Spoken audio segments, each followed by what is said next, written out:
এই দোয়াটা শিখে নেন, ইনশাআল্লাহ আপনার জীবনের সমস্ত সংকট কেটে যাবে।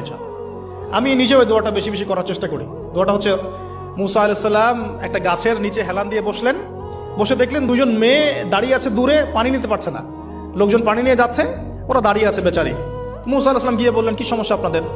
তারা বললেন যে আমাদের বাবা অনেক বৃদ্ধ মানুষ, আমরা পানি নিতে পারি না যতক্ষণ না আমাদের কম পানি নিয়ে চলে যায়। তো মুসা আলাইহিস সালাম একটু বললাম না, ফিজিক্যালি খুব স্ট্রং ছিলেন, থাকে না বডি বিল্ডার, সামনে গিয়ে কথা বলে সরো পানি দিতে দাও, তখন মানুষ একটু মূল্যায়ন করে না।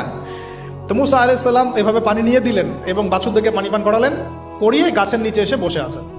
বসে বসে তিনি দোয়া করছেন, এই যে দোয়াটা তিনি দোয়া করছেন, রব্বি, একটা নেক কাজ করলেন না, মানুষের উপকার করলেন, নেক কাজ করে এসে গাছের নিচে বসে দোয়া করছেন, আল্লাহ এখানে তো আমার খাবার পানি বাসস্থান কিছুই নাই, আমি কি করব?